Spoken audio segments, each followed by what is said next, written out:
Philippe de Villiers, je voudrais qu'on parle à présent des chiffres de l'immigration qui sont tombés cette semaine, des chiffres de l'immigration pour l'année 2025. L'ancien ministre de l'Intérieur, l'actuel aussi, nous expliquait, et la promesse était que l'immigration était une des priorités de ce gouvernement.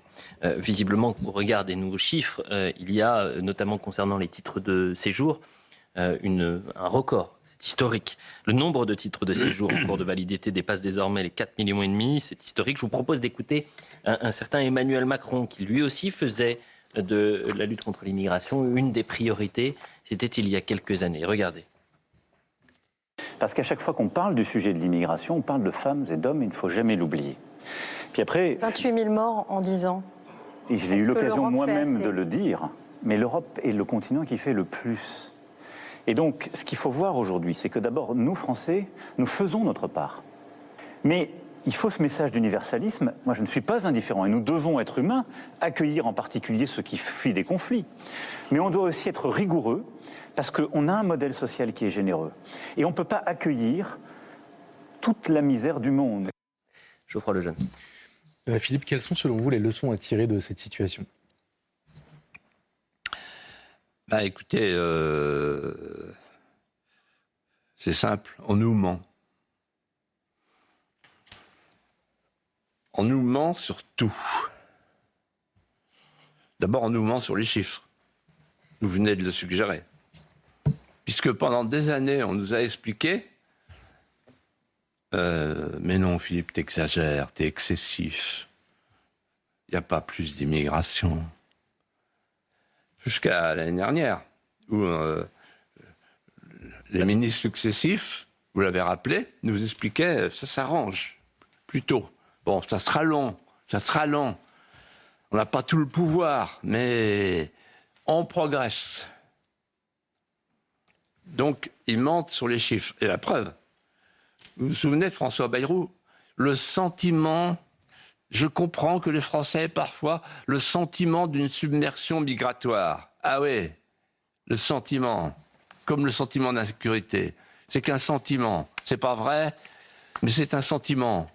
Ouais, ces pauvres ploucs, ils ont un sentiment. Ouais, voilà. C'est pas un sentiment, avec les chiffres qui viennent de tomber, qui sont les chiffres du ministère de l'Intérieur, donc on peut pas tricher là.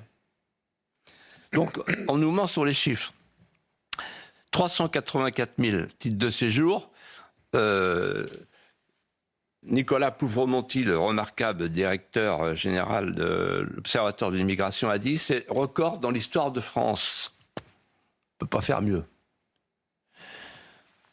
Et il faut ajouter à cela les mineurs, les moins de 18 ans. Donc en fait, on est à 500 000 titres de séjour. Voilà. On marche au rythme de 500 000 titres de séjour. En fait, il y a chez Emmanuel Macron, là comme ailleurs, une constance. 500 000, voilà. Pas plus, pas moins. Sans compter évidemment les illégaux. Mais il faut voir la distribution. La distribution. Il n'y a pas qu'une donnée quantitative, il y a une donnée qualitative. Par exemple, cette année, on a reçu 18 000 Afghans qui viennent s'ajouter aux 100 000 Afghans. C'est-à-dire qu'en fait, quand vous écoutez Dominique Régnier, le remarquable directeur de la Fondapol, il avait dit en 2007, il y avait 1000 Afghans en France, aujourd'hui 100 000, et maintenant ce sont 18 000, etc. C'est-à-dire des gens qui n'ont absolument rien de commun avec notre culture et notre civilisation. Je dis on nous ment. On nous ment sur les chiffres, mais pas que sur les chiffres. On nous ment sur les solutions. Je regardais l'autre jour M. Darmanin. C'est bien ce qu'il a dit. Il a dit il faut suspendre, c'est plus possible, etc. C'est marrant, enfin, tout à coup, c'est soudain. Avant, quand j'avais fait ma pétition, ils disaient tous mais non, mais tout ça, c'est... Voilà. Pas tous. Il y a quand même eu 2 millions de signataires. Oui, non, mais je veux dire, bien sûr. La classe dirigeante. L'élite. Les élites mondialisées. La nomenclature. L'oligarchie. Bref, les gens qui commandent. Bon. Et là, le problème, alors, je voudrais lui dire gentiment à M. Darmanin, c'est pas la peine de raconter des bobards aux Français. Vous faites tous, vous, tous les gouvernants, depuis des années, depuis 40 ans, vous nous mentez. Parce que vous nous dites, ouais, vous allez voir, nous, quand on va être au pouvoir, nous, la droite, quand on sera au pouvoir, etc. Ils feront rien. Pourquoi ils feront rien? Parce qu'ils n'ont plus la manette. Les manettes, elles sont à Bruxelles. Ils toucheront pas aux frontières, d'ailleurs, ils le disent même pas, à cause du traité de Schengen. Or, si vous touchez pas aux frontières, c'est pas la peine. La vague arrive. Deuxièmement, le pacte asile-immigration va entrer en vigueur. C'est lui qui nous commande. C'est pas nous qui commandons l'immigration. Ensuite, troisièmement, les directives. On va prendre l'exemple de la directive de 2003 sur le regroupement familial. C'est plus nous, c'est pas nous. Et les tribunaux appliquent tout ça. Ensuite, la directive de 2008 sur le retour, c'est pas nous, c'est Bruxelles. Ensuite, la CEDH, on avait failli en parler. La CEDH, il y a un article 3, un article 8 dans la Convention des droits de l'homme qui fait qu'on ne peut pas envoyer un clandestin chez lui à cause des mauvais traitements éventuels qu'il va subir. Et d'ailleurs, il le sait, Darmanin, puisqu'il en a été victime, avec quelqu'un qui voulait reconduire en Tchétchénie. Et puis l'article 8 qui donne le droit au regroupement familial pour tout étranger, qui fait qu'il y a un maire en ce moment qui doit payer sa dette. Le maire de Chécy. Oui, parce qu'il ne veut pas marier un OQTF en situation donc irrégulière. Voilà. Donc on nous ment sur les chiffres, on nous ment sur la réponse, donc ils ne feront rien. Parce que pour faire quelque chose, il faut sortir de l'Union européenne. Il faut dire à Van der Leyen, ciao. Forture.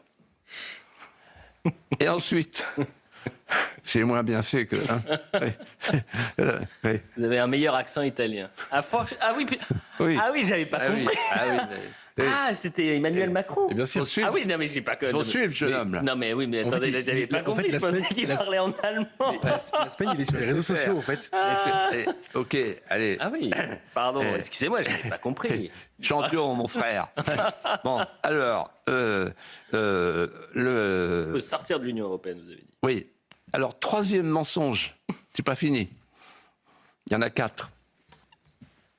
Ça vaut le coup de m'écouter jusqu'au bout parce que le 4e, il est gratiné. Okay. Mais le 3e est pas mal non plus. Vous remarquerez, nos hommes politiques, ils nous expliquent tous la menace. La menace. Alors, il y a toutes sortes de menaces. Vous remarquerez. Il y a la menace des réseaux sociaux.